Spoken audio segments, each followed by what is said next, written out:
एक बार फिर सर आपको अखिल राजस्थान कर्मचारी महासंघ एकीकृत का 5वीं बार अध्यक्ष बनाया गया है। क्या कहेंगे, कैसे आप आगे रणनीति रहेगी? और राजस्थान के कर्मचारी महासंघ एकीकृत का पिछले 5वीं बार मुझे चुनने का सौभाग्य प्राप्त हुआ है और निश्चित तौर पे कोई ऐसे ही नहीं चुना जाता। हमारी जो पहले से मेरा कार्यकाल पूरा हो गया था, उसके बाद में हम लोग जब मीटिंग की थी, क्योंकि पिछले दिनों सामंत कमेटी के कुछ आदेशों को होना और उसके बाद में उसमें बहुत से ऐसे आदेश है जिनके विसंगतियों को दूर नहीं करने के कारण कर्मचारी में बहुत बड़ा आक्रोश था। इसी को देखते हुए महासंघ की महासमिति की बैठक आयोजित की गई थी और चूंकि मेरा कार्यकाल भी पूरा था, इसलिए हमने उसी दिन रख दिया था प्रस्ताव में कि महासंघ के अध्यक्ष का चुनाव भी किया जाए। तो सर्वसम्मति से मुझे 5वीं बार अध्यक्ष चुना गया। मैं उन सभी साथियों का, हमारे जो 48 संगठन है उनके सभी कर्मचारी साथियों का, पदाधिकारियों का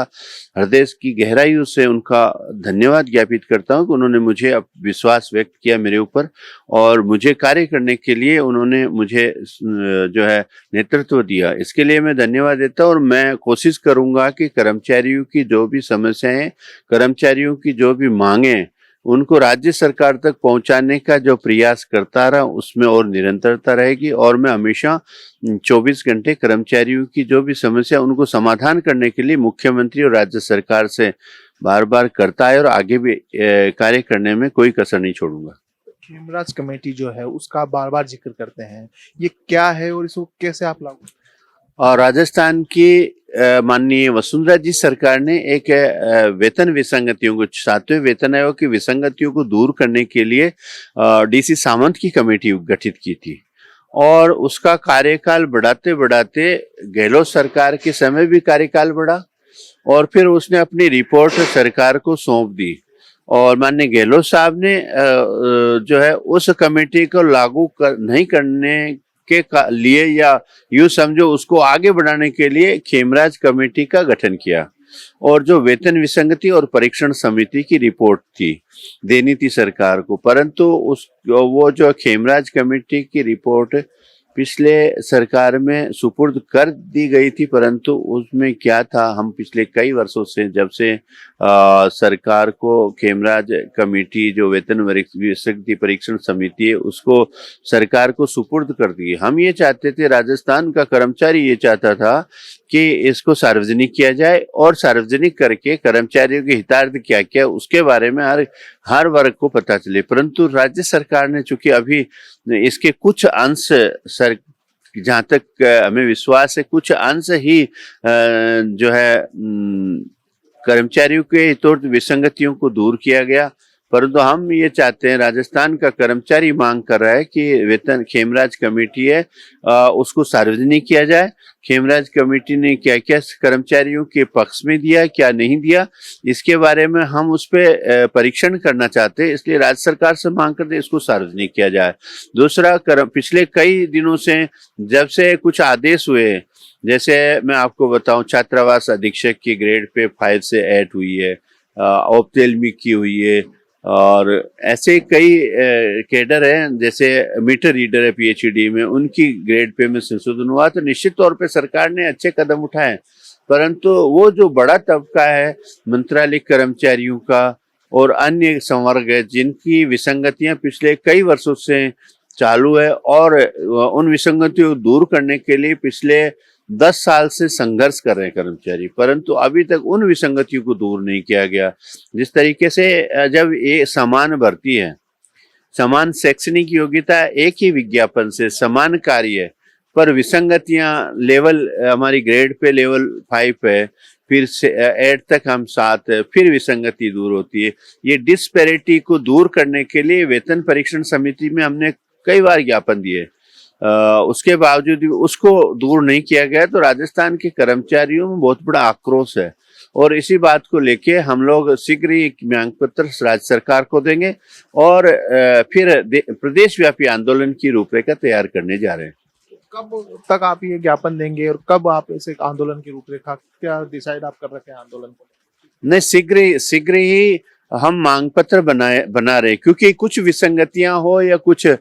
तो ग्रीवेंस है उनको दूर किया राज्य सरकार ने और राज्य सरकार के जैसे कुछ दूर किया उसके वो हमारे मांग पत्र में था। हमने कई दिनों से मांग की कि सहायक कर्मचारी की लेवल 1 से 2 किया जाए, जमादार को किया जाए, इस तरीके की कई विसंगतियां थी, उनको दूर किया गया। और अब हम चूंकि मांग पत्र को संशोधित करने जा रहे हैं, तो इसी बात को लेकर महासमिति की परसों बैठक भी हुई, उसमें सहमति हुई कि मांग पत्र में संशोधन किया जाए। और जितने भी संगठन आए हमारे, उन सब ने अपने अपने मांग पत्र सौंपे हमें, तो उन सब को मिला के हमें एक महासंघ का मांग पत्र राज्य सरकार को सौंपेंगे, जिसको शीघ्र ही जो अंतिम रूप देके और मुख्य सचिव के यहाँ सुपुर्द किया जाएगा, मुख्यमंत्री जी को दिया जाएगा। उसके बाद में प्रत्येक जिला हेडक्वार्टर पे उस ज्ञापन को मुख्यमंत्री और प्रधानमंत्री के नाम से ज्ञापन दिया जाएगा। ये हमारा अभी कार्यक्रम है। RSLDC की भी आप गठन की मांग करते हैं, तो उसको लेकर निश्चित तौर पे राजस्थान की पूर्व मुख्यमंत्री भैरव सिंह जो है अशोक जी गहलोत साहब ने बहुत बढ़िया योजना की थी। उनको हमने कई बार मांगे की कि ये जो गरीब तबके के लोग हैं, ये शोषित लोग हैं, जिसको ठेकेदारों द्वारा शोषण किया जा रहा है, और उन शोषण से मुक्ति के लिए आप ऐसी योजनाएं बनाइए जिससे इनका शोषण से मुक्ति हो, सीधा सरकार से भुगतान हो। हम चाहते थे कि जितने भी ठेका कर्मचारी उनमें संविदा में लिया जाए, परंतु राज्य सरकार ने एक आदेश बजट में घोषणा की कि इसको रेक्सो की तर्ज पर RSLDC की एक गठन किया जाएगा।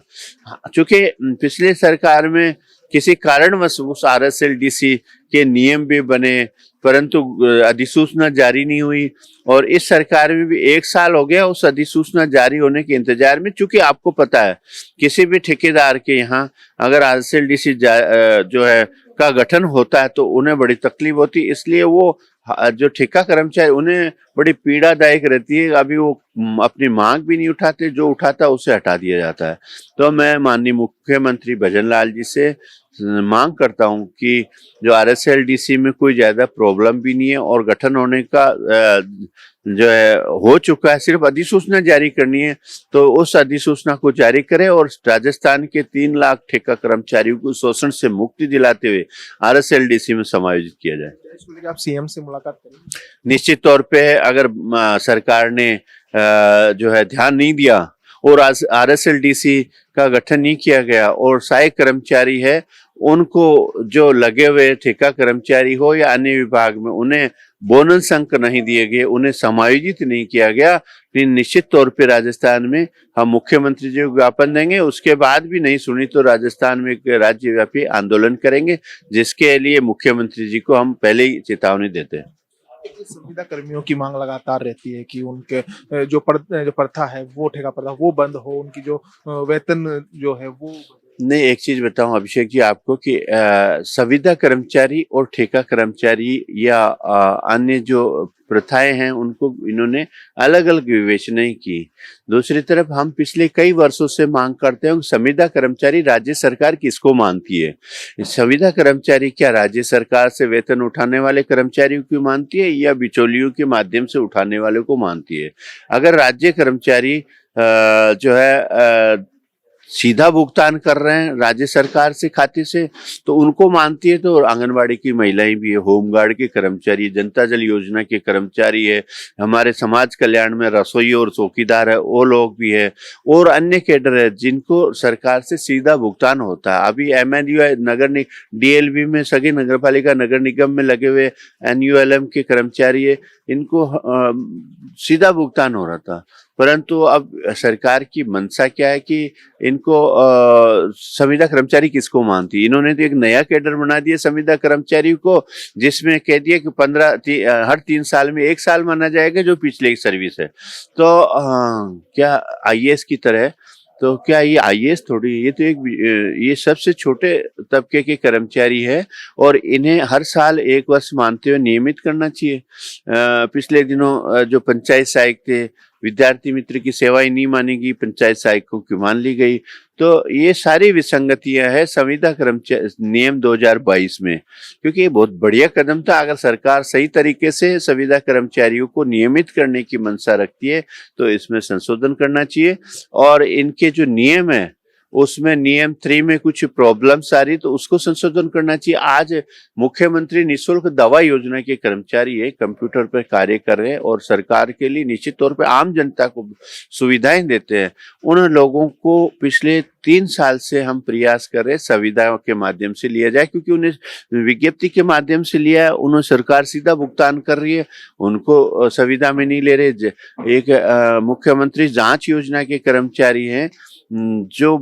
बड़े ही दयनीय स्थिति में हैं, उनको संविदा में कर्मचारी CSR रूल्स 2022 में नहीं ले रहे। जनता जल योजना के कर्मचारी पिछले मुख्यमंत्री ने अपनी फाइल बना के और DOP में भेजी थी, DOP सेक्रेटरी ने उसको रिजेक्ट कर दिया। तो ये सारी चीजें राजस्थान सरकार को ये देखना चाहिए कि अब चूंकि सरकार बदल गई है और सरकार के नए मुख्यमंत्री है और मुख्यमंत्री को ये देखना चाहिए कि 1 साल हो गई और ये संविदा कर्मचारी है, इनके साथ बहुत बड़ा शोषण हो रहा है और उन शोषण से मुक्ति के लिए जैसे अब होमगार्ड के कर्मचारी है, तनख्वाह तो उनको दे रहे हैं पर उन्हें संविदा में नहीं ले रहे, स्वयं सेवक मान रही है। अब समाज कल्याण में रसोई चौकीदार है जिनको 24 घंटे की ड्यूटी होती है, उनको भी सरकार ये नहीं सोच रही कि इनके साथ बड़ा जबकि सीटें पड़ी है। मैं तो सरकार से मांग करता हूँ जितने भी सीटें पड़ी है वहाँ संविदा पे ये जो लगे हुए हैं सीधा सरकार से सीधा भुगतान ले रहे, उन्हें स्थायी करने का कोई न कोई समाधान निकालना चाहिए, उन्हें संविदा में लेना चाहिए और संविदा कर्मचारियों की जो आगे के नियम है उनमें कुछ संशोधन करना चाहिए। उसके ऊपर CM को कोई ज्ञापन वगैरह या कुछ आगे कोई आंदोलन? हाँ, निश्चित तौर पर अभिषेक जी, हमने कई बार मुख्यमंत्री को ज्ञापन भी दिया था, मुख्य सचिव को भी दिया और अब शीघ्र ही हम सारे संगठनों को बुला रहे हैं। हम जैसे अब आप देखिए हमारे साथ होमगार्ड के कर्मचारी है, 30,000 कर्मचारी, उनके साथ न तो 12 महीने का रोजगार मिलता है और न उन्हें पूरा भुगतान मिलता है, ना राज्य सरकार संविदा में ले रही है, ना कॉन्ट्रेक्चुअल में ले रही है। ये क्या है। और दूसरी तरफ देखिए जनता जल योजना के प्रदेश में करीबन 7,000 कर्मचारी पिछले कई वर्षों से 24 घंटे पानी चलाने का काम कर रहे हैं, क्योंकि राज्य सरकार एक तरफ कहती है कि सभी को जल की सुविधाएं होनी चाहिए, दूसरी तरफ जनता जल योजना कर्मचारियों को 4 घंटे का अंशकालीन मान रहे हैं, जबकि हाईकोर्ट ने माना है कि जब भी बिजली आती है तो इन्हें पानी चलाना पड़ता है। इसी प्रकार समाज कल्याण में रसोई और चौकीदार है, वो अंशकालीन रसोई चौकीदार क्या अंशकालीन है, जब सुबह 3-4 घंटे सुबह काम करना, 3-4 घंटे शाम को काम करना, तो और बीच में जब गैप होता है वहाँ वहीं आदमी वहीं रहेगा, तो वो कहाँ से अंशकालीन हो गए, उनको सीधा भुगतान हो रहा, उन्हें संविदा में लेना चाहिए। और इसी प्रकार MNDY के कर्मचारी है, उनको विज्ञप्ति हो चाहे कैसे भी हो, जब अन्य कर्मचारियों को ले लिया तो उनको भी MNJY के कर्मचारी है जो बेचारे का कोई धनी धोरी नहीं है। राजस्थान सरकार वहां ऐसे नोडल बिठा रखे जिन्हें पता ही नहीं है कि इनको किस तरीके से सरकार से बात करनी चाहिए, किस तरीके से। दूसरी तरफ सरकार में भी ऐसे लोग बैठे हैं जो वो नोडल वहां अधिकारी वहां पे इनकी जो फाइलें बना के भेजते हैं, उन फाइलों में भी उनमें चक्कर काट रहे हैं। पिछले कई वर्षों से मैं आपको बता दूं, कई वर्षों से मुख्यमंत्री दवा योजना, मुख्यमंत्री जांच योजना कर्मचारियों की जो फाइल है वो गेंद बनी हुई है सरकार और विभाग, सरकार विभाग। तो ये लोग बहुत परेशान है। अभी आपको पता है एक आदमी खत्म हो गया था सुमेरपुर में, ठेका कर्मचारी, और ऐसे में सोचा चिकित्सा विभाग में जितने भी ठेका कर्मचारी है, बिजली विभाग में और चाहे स्कूलों में जो है रसोई है और